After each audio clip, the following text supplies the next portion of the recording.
So much for going to church and hoping I'd be the last person. That doesn't work too well. Oh well. Sometimes when you're a lapsed Catholic. Thank you for having me today. I'm going to stop. I've got the screen right here. I'm going to wait for my slides to get going, and I'm going to Pecha Kucha you to death. So, off we go. Embracing change. It means daring to be different and accepting the fact that people are going to strike at your idea like it's a piñata. I'm going to talk to you today about transforming a school library into a learning commons and how this change can provide the street lamps for our 21st century educational path.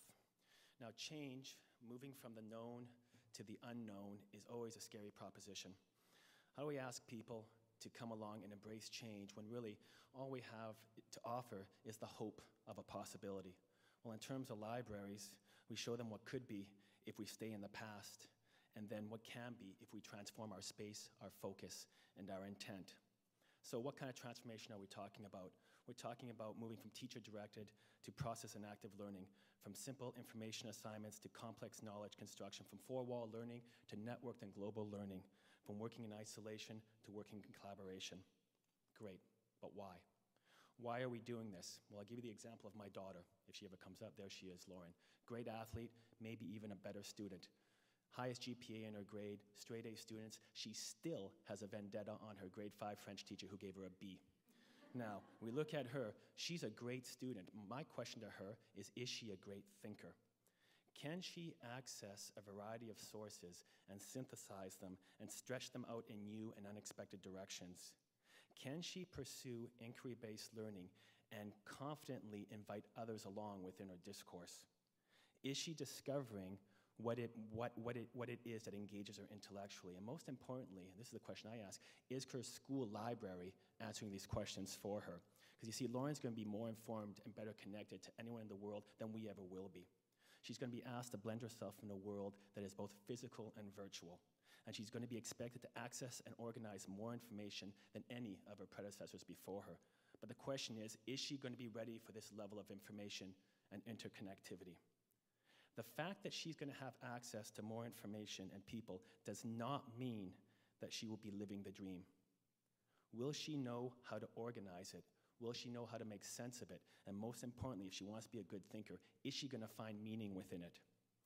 And compounding this issue is the reality that we do not consistently help the Laurens of this world acquire the requisite literacies through the use of technology, which is in effect their second skin. And that's an important question to ask, because she's going to have to prepare for a future where technical knowledge doubles every 2 years, a future where she's going to have multiple career paths. So how do we do it? We pay attention to the skills that surround the content. We change our way of doing, and we stop being myopically fixated on content and start honoring and valuing skill acquisition. Put simply, what we are talking about is changing schooling and moving students away from simply doing it to engaging with it. And this is where the Learning Commons comes in. It's where the collaborative dynamics of a school library and technology-rich labs meet. It encourages participatory learning, and with librarians serving as learning coaches and knowledge brokers, it moves learning beyond the reworking of data and requires students to think critically and creatively. And it's a space characterized by hum and hub, not hush. It's a space that recognizes students as makers, doers, and problem solvers.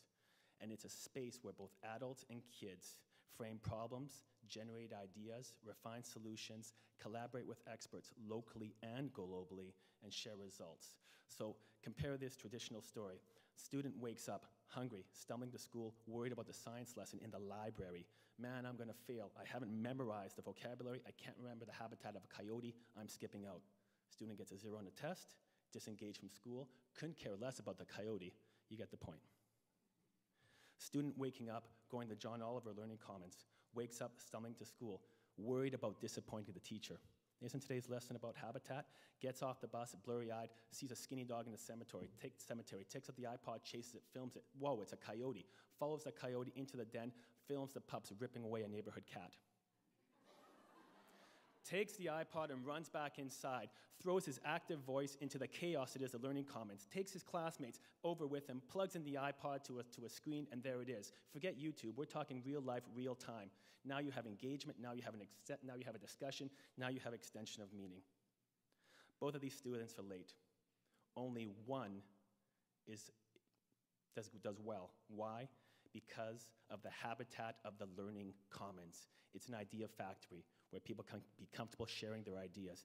It's a place that's a base camp for learning where the outside world comes in and informs. And it's a place where everything these kids produce, they understand is part of the global learning network. The example also touches on a very specific point. Libraries should reflect the world we live in today. We live in a social world filled with sensory stimulation.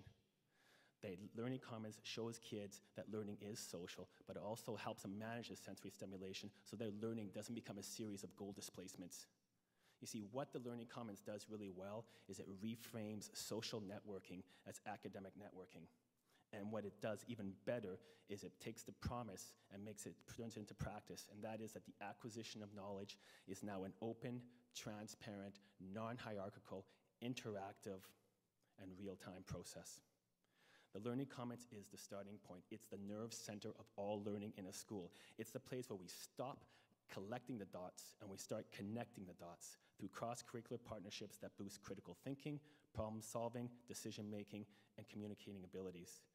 It's our experiment lab. It's the place where we can take risks.